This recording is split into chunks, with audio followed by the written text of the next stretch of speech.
Guess not all of Vesemir's teachings have receded into oblivion. A witcher can forget to eat, to drink, to breathe even.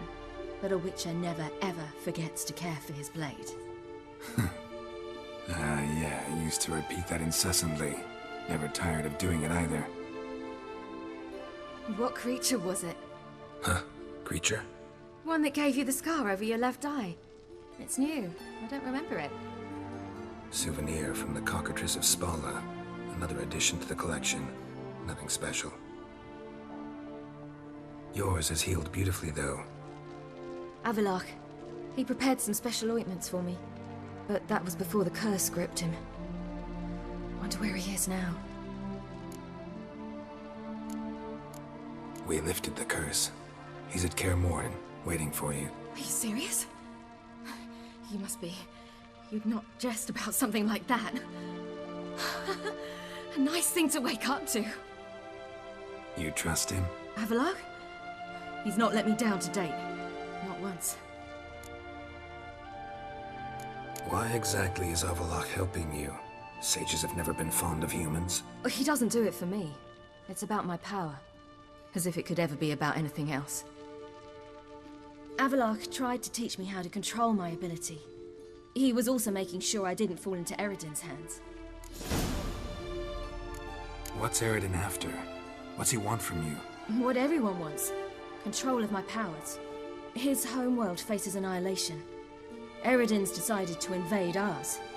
Brilliant, wouldn't you say? Can't achieve much on his own, so he needs to bring an army. Except his navigators can't possibly move him and thousands of NL between planes. Their abilities won't allow it. Whereas yours will. Exactly. And if I die in the process, well, that's a necessary sacrifice. How do you ever start traveling with Avallac'h? As soon as I'd left you and Yen on the Isle of Avalon, I found myself pursued. Eredin and his Red Riders were on my heels.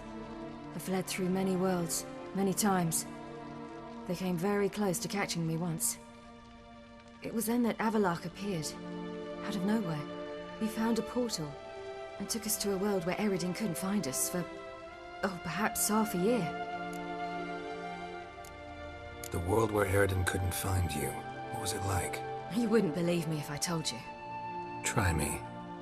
People there had metal in their heads. Waged war from a distance, using things similar to megascopes. And there were no horses. Everyone had their own flying ship instead. Ciri, stop fooling around. Told you wouldn't believe me. We should have stayed there. So why'd you return? I thought the hunt had lost my scent for good. I thought I was safe. Besides, I wanted to find you. You and Yennefer. You were looking for us. We were looking for you. Times I thought you were just a step away. Other times, felt like I was going around in circles. I'm not surprised. There were times I fled pell-mell headfirst and forward. So tell me how it happened, step by step. Eredin located us mere moments after we landed on Ard Skellig. Soon after, he and his riders surrounded us. I thought it was over, the end. Turned out Eredin had other plans. He produced the phylactery, uncorked it. A fog enveloped us, and Avallac'h began gasping for air. That's how Eredin cursed Avallac'h, triggered his transformation into Uma? Yes. He didn't wish to kill him. Humiliation, that's what he was after. But Avallac'h refused to succumb without a fight. He cast a spell that wrought havoc in the hunt's ranks. And in a full half of a forest on Ard Skellig. Yet it also gave us time to flee. Avallac'h opened a portal. I leapt in. He was supposed to follow right behind me, but something went awry. Impaired by the curse, he failed to reach the portal in time. We had agreed that if anything went wrong and we were separated, we would meet at his hideout in Velen. But you failed to meet there. Yes, we failed to. Once through the portal, instead of at Avallac'h's hideout, I landed right in the middle of Crookback Bog. I barely escaped the crones. And then there was the Baron. You know he took me hunting. I killed a wild boar with my sword. I heard. A coincidence, really. I had no desire to hunt that day, but it felt wrong to refuse. I'd taken nothing remotely resembling a hunting weapon. I simply hadn't intended to hunt. I was wandering through the forest, breathing deep the air. And then I heard a strange sound. Unsettling. Boar attacked you? Mm-hmm. Big as a bison, and lumbering straight at me. And all I had was my sword. Had to manage. Did just fine, judging by how the Baron's men remember it. Simple soldiers, the whole lot. But we got along splendidly. A shame I had to leave. Flee. But I didn't want to bring the wild hunt down on them. Apart from which, I knew by then the curse was progressing. So instead of looking for Avallac'h, I decided to find you and Yen. So how'd you even meet a man like Whoreson Jr.? You and Yennefer were nowhere to be found, and I needed someone who could fix the phylactery. No ordinary craftsman would do. I needed a mage, one with extraordinary powers. Dandelion took it upon himself to help me.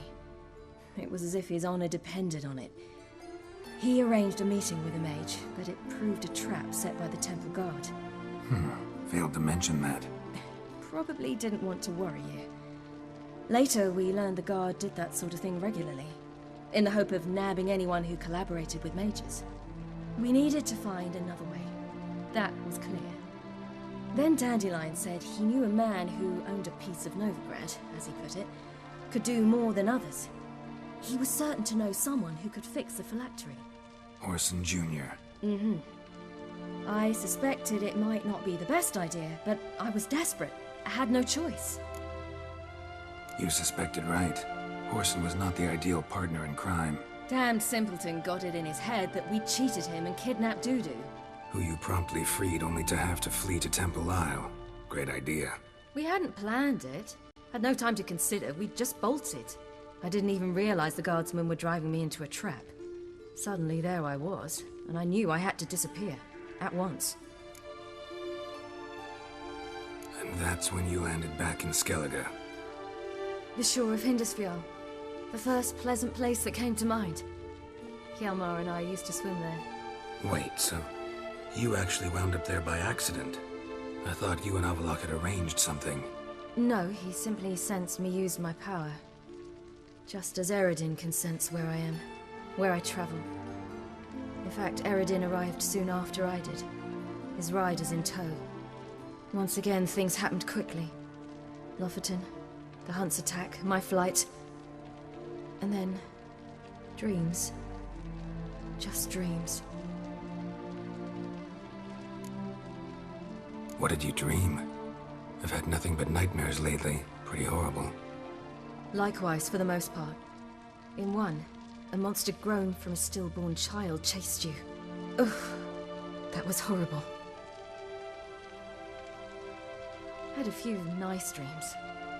For example, in one we sat around a fire, drinking good wine, and all around people danced and laughed. I like that one a lot better. Me too. But these dreams, and the others, ended in some tower. No matter what I dreamed, in the end, I would enter a tower. Recognize it? Know where it might be? Not sure. I don't think so, but there was something familiar about it. And something terrifying. The tower was stark and dead. But at the same time, I felt I had to enter it. Did you? No. Dreams all ended with me searching for the entrance. And the last time, instead of the tower, I saw your grizzled face. If not for the scar over your eye, I'd have thought I was still dreaming.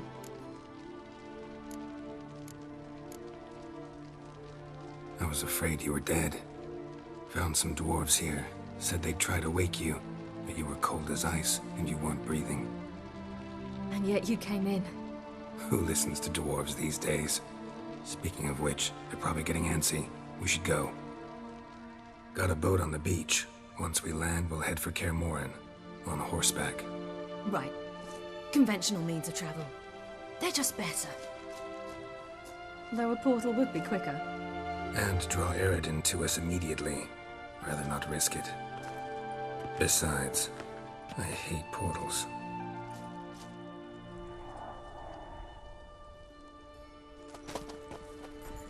Damn.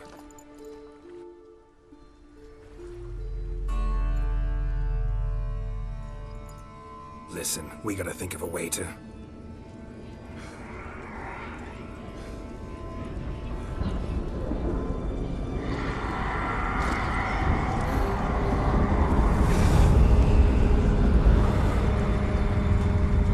get us out of here.